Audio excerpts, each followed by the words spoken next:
Everyone, welcome back to my YouTube channel crack the case. तो ये होने वाला है इंडियन इकोनॉमिक डेवलपमेंट के चैप्टर 1 का session 3। So let's get into the video.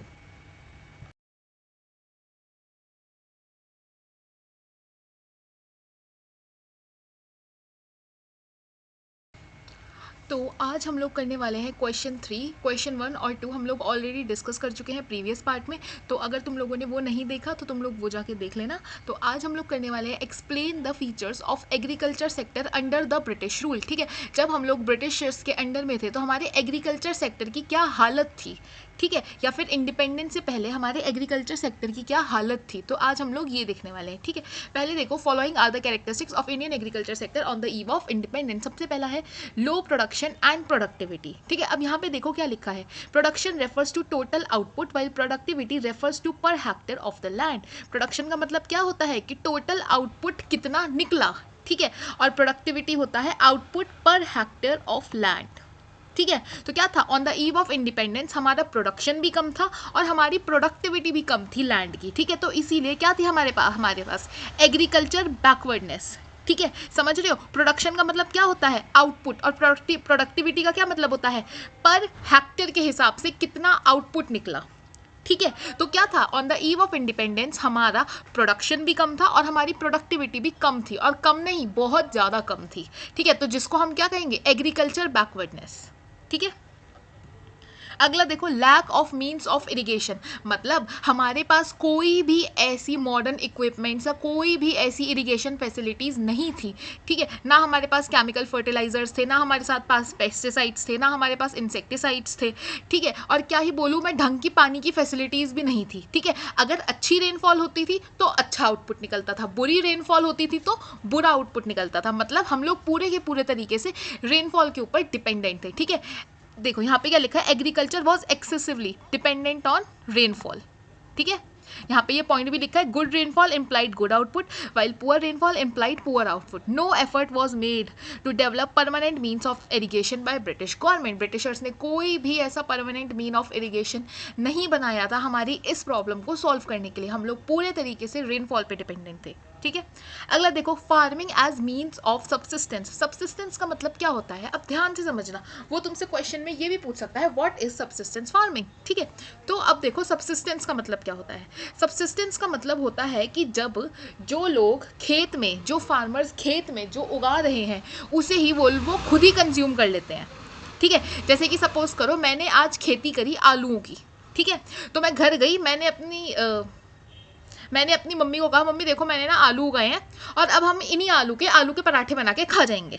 ठीक है, दैट इज सब्सिस्टेंस फार्मिंग। ठीक है, फार्मिंग फॉर सेल्फ कंजप्शन। ठीक है, जो हमने उगाया वही हमने कंज्यूम कर लिया। ठीक है, तो देखो, a form of farming in which crops are produced to provide the basic needs of the family, it is called subsistence farming. ठीक है, करी खेती करी और क्या हुआ, खुद ही उसे कंज्यूम कर लिया।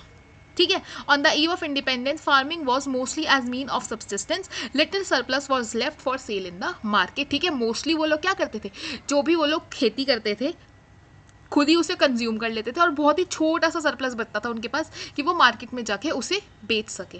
ठीक है, next is small and fragmented land holdings. अब ये क्या होता है, at the time of independence land holdings were both small and fragmented. Most land holdings were uneconomic, means output was low and cost was high. एक तुम लोगों ने शब्द सुना होगा बंजर जमीनें।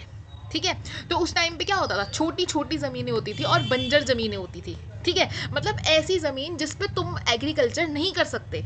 ठीक है, ऐसी ज़मीनें होती थी जिन पे तुम जितना ज़्यादा पैसा लगाओगे उतना ही ज़्यादा तुम्हारा आउटपुट कम निकलता चला जाएगा। ठीक है, तो यहाँ पे क्या मतलब आ गया इसका, it means high cost and low output.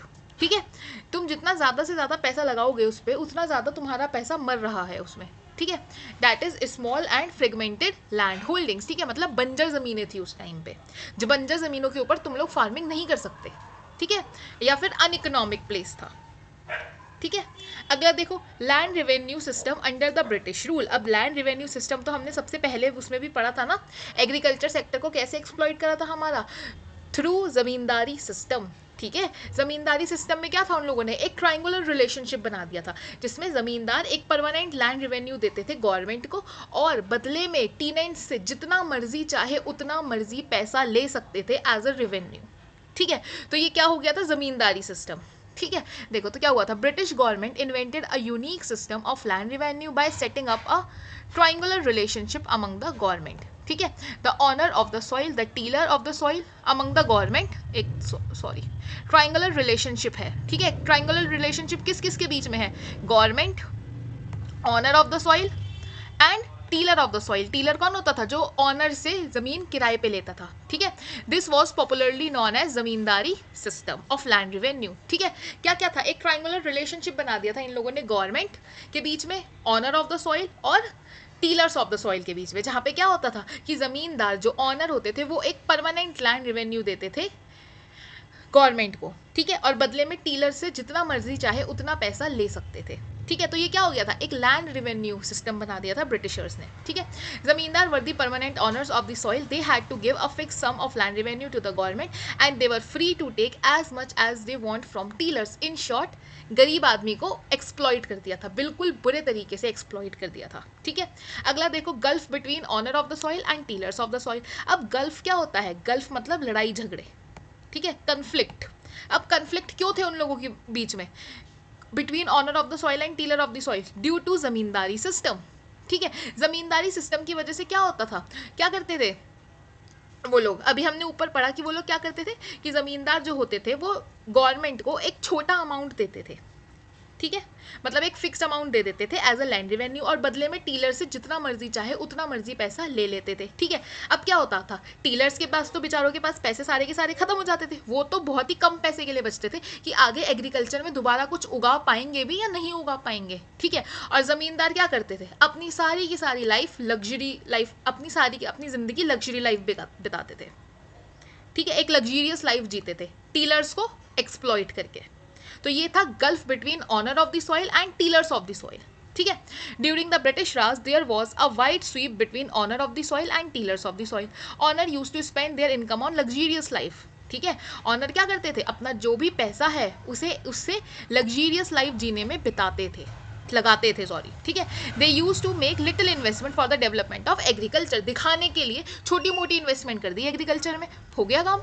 ठीक है, and they were only interested in maximising the rental income. वो सिर्फ ये सोचते थे कि टीलर्स से या टीनेंट से ज़्यादा पैसा कैसे लूँ मैं। ठीक है, वो सिर्फ इसी चीज़ में इंटरेस्टेड थे, उनका एग्रीकल्चर में कोई इंटरेस्ट नहीं था, वो सिर्फ अपना रेंटल इनकम जमा करने में इंटरेस्टेड थे, बढ़ाने में इंटरेस्टेड थे। ठीक है, the tillers of the soil use to get a little share for their survival and were left with no surplus for investment in agriculture sector. सारा का सारा पैसा तो उनका जमींदार ले जाते थे, तो क्या होता था, उनके पास आगे एग्रीकल्चर सेक्टर में लगाने के लिए कोई पैसा ही नहीं बचता था। ठीक है, तो ये था gulf between owner of the soil and tillers of the soil. ठीक है, नेक्स्ट देखो कमर्शियलाइजेशन। अब कमर्शियलाइजेशन क्या होता है, कमर्शियलाइजेशन मतलब अभी हमने ऊपर पढ़ा था सब्सिस्टेंस फार्मिंग, जो क्या था, फार्मिंग फॉर सेल्फ कंजप्शन, खुद ही उगाते थे और खुद ही कंज्यूम कर लेते थे। ठीक है, अब कमर्शियलाइजेशन मतलब क्या हुआ, अब फार्मर्स को फोर्स किया जाता था कि बाहर मार्केट में जाओ और अपनी क्रॉप्स बेचो।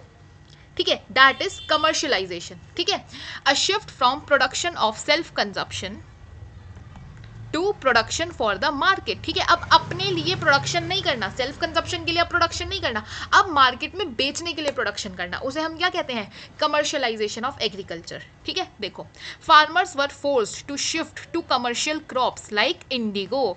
इंडिगो मतलब अभी बताती हूँ मैं तुम लोग को इंडिगो क्या होता है। They were force to accept advance payment for the production of indigo. Earlier they use to grow crops for self consumption, but now they need money to buy it from the market, resulting in depthness of farmers and stagnation of farming. ठीक है, अब क्या होता था, पहले तो वो लोग सेल्फ कंजप्शन करते थे, मतलब जो अपने खेतों में उगाते थे उसे खुद ही कंज्यूम कर लेते थे, लेकिन अब क्या होता है, अब उन्हें फोर्स किया जाता है कि अपने ये जो क्रॉप्स हैं, मेनली इंडिगो, ठीक है, ये उगाओ और इसे बाहर जाके मार्केट में बेचो। ठीक है, अब सारा का सारा पैसा तो जमींदार ले जाते थे, छोटी मोटी इन्वेस्टमेंट से के लिए वो जाते थे। ठीक है, छोटा मोटा जो भी उनके पास पैसा बचता था उससे वो क्रॉप उगाते थे, फिर मार्केट में बेच के जाते थे, फिर सारे का सारा पैसा आके जमींदार ले जाते थे। तो क्या होता था, लिटिल इन्वेस्टमेंट के लिए बचते थे वो लोग सिर्फ। ठीक है, जिसमें क्या होता था, अब अगर उन्हें फोर्स करा जा रहा है कि क्रॉप्स उगाओ, तो क्रॉप उगाने के लिए सामान भी तो लेकर आएंगे ना वो लोग। ठीक है, तो क्या होता था, जिससे वो लोग बेचारे कर्जे में डूबते चले जा रहे थे। ठीक है, अब देखो इंडिगो, इंडिगो क्या होता है, मेनली ना इंडिगो क्यों उगाया जाता था, इंडिगो को वो लोग एज अ ड्रग यूज़ करते थे। ठीक है। अब तुम लोग ना ये सब चीज़ें अपने पेपर में मत लिख के आना कि अच्छा इंडिगो को एज ए ड्रग यूज़ करते थे इसीलिए, नहीं। ये एक बहुत ही ज़्यादा कॉन्फिडेंशियल बात है, ये भी मेरे को मेरे इकोनॉमिक्स के टीचर ने बताई थी। तो उस टाइम पे उन्होंने भी समझाने के लिए हमें ऐसे ही बताया था, तो मैं भी अभी तुम लोगों को वही बता रही हूँ, ठीक है। तो इंडिगो को वो लोग एज ए ड्रग यूज़ करते थे, क्योंकि यहाँ पे मेनली किस क्रॉप का नाम लिखा है, इंडिगो। अब कुछ तो रीज़न होगा ना जो वो लोग ज़बरदस्ती इंडियन से इंडिगो उगवा रहे हैं, ठीक है। तो वो लोग इसको mainly as a drug use करते थे इंडिगो को, ठीक है। तो ये था, तो ये थी हमारी एग्रीकल्चर के फीचर्स अंडर ब्रिटिश गवर्नमेंट, ठीक है। कल हम लोग दूसरा क्वेश्चन करेंगे, कल हम लोग करेंगे इंडस्ट्रियल सेक्टर को ब्रिटिशर्स ने हमारे कैसे एक्सप्लॉइट करा था। उसके बाद है फॉरेन ट्रेड, अभी तो है 4-5 क्वेश्चंस तो अभी हैं इस चैप्टर में, ठीक है। तो ऐसे ही धीरे धीरे हम लोग करके डिस्कस करेंगे। Okay, so that is it for this session, will see you guys in the next session. और अगर तुम लोगों को ये सेशन अच्छा लगा हो तो please like, share and subscribe. और अगर तुम्हें इसके फ्री नोट्स चाहिए तो नीचे ईमेल आईडी डिस्क्रिप्शन बॉक्स में दी हुई है, वहाँ पे मेरे को मेल सेंड कर देना और मैं तुम लोगों को फ्री नोट्स प्रोवाइड कर दूँगी इस चैप्टर के। Okay, thank you, bye.